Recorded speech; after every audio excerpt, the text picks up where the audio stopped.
Let's talk about the latest political news now. Joining me is Sophia Worringer, who's Deputy Policy Director at the Centre for Social Justice. Good afternoon, Sophia. Good afternoon, David. Great to see you. Yeah, really good to see you as well. I think we should start with John Prescott. You know, look, he was a titan of politics, whether you believe in his cause or not. He has died very sadly at the age of 86. I didn't know this. He was an MP for almost 40 years and served in the Blair government for 10 years. He was a politician that had certainly had charisma. He liked his two Jags. He certainly was a boy made good. And I think in some ways he connected with the public because he spoke and he said what he thought. Absolutely. And as the Prime Minister has said, he was a one-off. And I think it's a shame. It doesn't seem like we've got a queue of people coming up through the ranks of MPs that will take on that mantle of really saying it how it is and being true to their roots. So I think he'll be greatly missed. And of course, he created lots of moments of political drama and really did things that people unexpected, which captured the imagination. But he spoke for the people that he represented. He never lost his Welsh roots. He was very proud of those, and of course represented Hull in the Green Benches as well. And those constituents' voices were always at the forefront of his mind. But he was also very political, and he was very clear that he'd become kind of middle class. In fact, the political experience of being Deputy Prime Minister for 10 years and being involved in the political bubble had kind of middle classified him, as it were. And as you said, two Jags were known for that. And I think, yeah, that's in some sense, that is a shame. But I do think that he will leave a big legacy, and obviously it's very sad for his family and friends left behind today. Yeah, absolutely. In 2019, he gave an interview to The Guardian saying, "When I do die, after 50 years in politics, all they'll show on the news is 60 seconds of me thumping some chap in Wales." And of course, I mean, you know, connecting with the electorate, you're not meant to punch them, but he was certainly fiery. And that's without a doubt. Actually, after the interview with you, I'll be talking to Lord William Hague, former Conservative Party leader and former Foreign Secretary, about his thoughts and his memories of John Prescott. Let's just move on, shall we? I'm asking Sophia this afternoon, and I'm not asking you to comment, but the disconnect between what Labour said they were going to do before they got into power and what they've actually done since they've been in power. And we are seeing that inflation has risen to 2.3%, gone up from 1.7%. There's a big article today saying government borrowing was much higher than expected in October, and the debt interest payments have hit a record high. Public sector pay rises contributing to this higher spending. The 9.1 billion, that is just last month. And I do think that one of the problems is that there's been lots of expenditure. So there's pay rises for kind of key workers, as it were, but without reforms promised as part of that payment package. And I do think the public understand that big costs may need to be pulled out of the public finances, and that there are things that need to be spent. The money needs to be spent.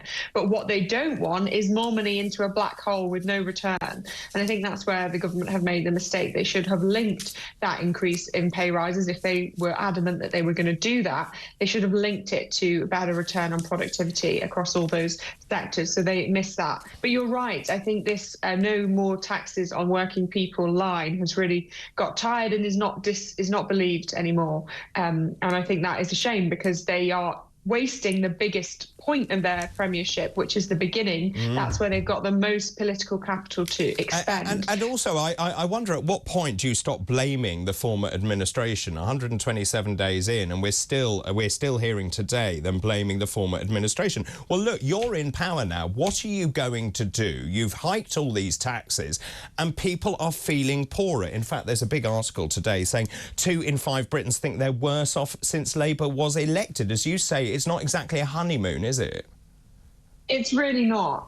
But I do also wonder, in this day and age, what a good government looks like, and whether the public have any appetite for even the very best government to be in charge and for them to be positive about it. And we know across the world, really, at every election in the last year, people have voted for change, and they've switched parties, and they really want something different from their electoral class. So I do have some sympathy in some ways. I don't think that we are an easy country to govern or an easy public to impress. However, given that, I don't want to say that this has been a smooth ride for the government. And I I do think there is more they can do, not just in the policy space, which of course there is more they can do to kind of keep the promises that they made in their manifesto, but also their political antennae often seems to be off, picking particular fights with things that won't really raise them that much revenue, like the inheritance tax loophole that they're really cracking down on with farmers, for example. Won't really raise them that much revenue, but will obviously create a lot of ill will and seems to be kind of quite targeted at a particular class of people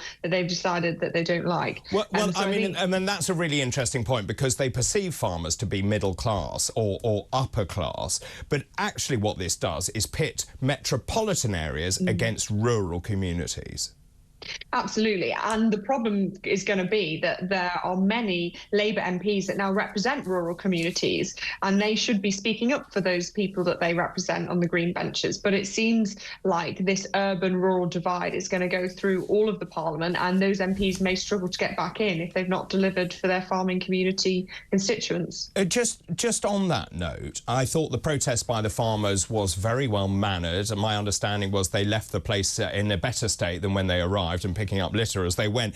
But the anger resides there, and the government has, in my humble opinion, picked the wrong fight here, because in terms of actually looking at the financial picture, the amount of money they will raise, I think, funds the NHS for something like 1.5 days.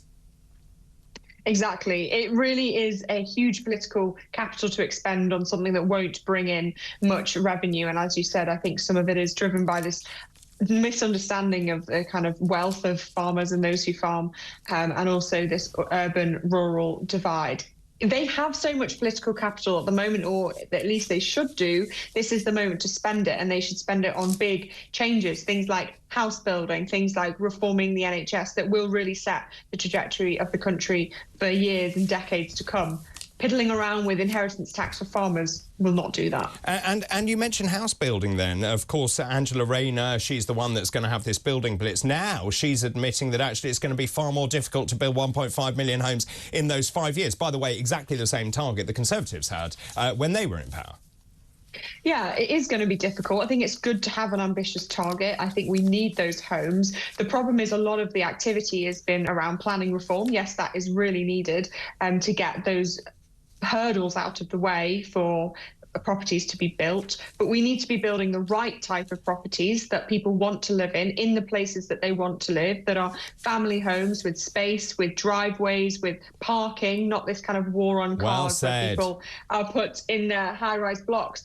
But also, we also need to look at the pipeline of skills needed to get to that 1.5 million homes. At the moment, all the resource seems to be going into the planning system. That's only one blocker. The other thing is that we don't have the workforce needed to create the homes to get to that 1.5 million. So we need so much more effort and energy going into upskilling people who are already in those professions, and also bringing people into the professions that can make those houses be built in record quick time. And this is not just your trades of your brickies and your sparkies, etc. They are obviously incredibly important, but it's also things like fire safety engineers, gas certifications, all those type of professions need to work together to get this 1.5 million. And at the moment, we don't have that talent pipeline coming through. I mean, they are actually picking other battles, because the Housing Secretary has now stepped in as Swale Borough Council was making the decision on whether to allow 8,400 homes near Sittingbourne, of course, in Kent, which is not a Labour stronghold. And just 3 hours before planning officers were due to vote on those proposals, then Angela Rayner pops up and basically says, we're taking it out of your local decision-making. Now, there is an argument that you have to do that because, of course, people may not necessarily want new homes anywhere near them. Yeah, the tension between local and central politics will be something that will thread through this whole Parliament, as the government promised 1.5 million homes and individual MPs and their constituents say, yes, I love that, but not here, please, because my constituents won't vote me back in if they have that those homes near them. But this is why we need to get the right type of homes and bring the community with people, with the planners along the process of creating homes that are in character with the surrounding area, that are also coming with infrastructure so that existing residents can benefit. from those facilities that the homes bring in. And that is the way to get the local community on site and actually to build beautiful buildings. So the Labour Party have dialed down the commitment to beauty being part of the planning framework. And I think that is probably a mistake because people want to live near beautiful buildings. A lot of the opposition comes from developments that are slapped into the middle of a community with no regard for the surroundings, then are frankly ugly. And I think no one wants to live near that. But if they are buildings and communities that are built with the community in mind and with beauty in mind, and beauty is not just a white picket fence, it doesn't mean one type, it means what the community want and meets their needs, then I think we'll see a lot more local support for and you mentioned something really important there, which is parking. I was in a new development the other day. I could not believe how they had built actually quite attractive houses, but they hadn't given enough parking to residents. So, of course, the cars are all over the road and therefore it's like a chicane when you try and visit someone. But also the houses need to be big enough so you have cupboards so that people can feel that they are free. I just think that actually the developers are trying to squeeze more and more houses onto a tiny site, and I think your point is really valid, which is it should be about great living and being proud and having aspiration. Absolutely, and part of the reason why planners have felt like they've got to squish so many properties onto one site is because of the margins, and you may think that developers are raking it in with the margins that they make, but actually it's very difficult. And part of the reason why it's so expensive is because that future land value is very difficult to make sure. But hopefully what the government can do is bring certainty into the planning framework and other building regulations, so therefore that stabilises, meaning that developers don't have to hedge against kind of future costs when they're making their calculations about how many units, for want of a better word, which we know means homes, they can fit into a particular space. So I think stability and continuity of policy will be really important to creating the homes that we need. Finally, if I may just ask you about immigration. Labour made a great deal of the fact they were going to sort out the immigration problem. We've heard from lots of people already, from a cabbie this afternoon, saying actually it is the #1 issue. This is what people are talking about when they get into the cab. The 33,000 illegal migrants who came here this year so far. And what we've seen under Labour is actually they closed the Bibby Stockholm. Wethersfield is going to be increased, not decreased, so it goes from 540 up to 800. But also they've opened even more hotels to house people who have come here illegally. And we've now got 30,000 in hotels costing £4 million a day. I always think the cabbies have the best political antennae of anyone out there, and I'm not surprised that they say this is the most issue that's raised by the people that they speak to. I do think is an important one, and the issue of hotels is very divisive. I think the language of hotels makes people who are potentially born here or raised here feel like people coming over are getting something that they can't afford, and also being housed in a hotel is not great for the individuals either, because you can't cook, you can't have a communal living. Often these people can't work because of the conditions of their asylum claim being processed. So it's the worst of both worlds, and it's incredibly expensive.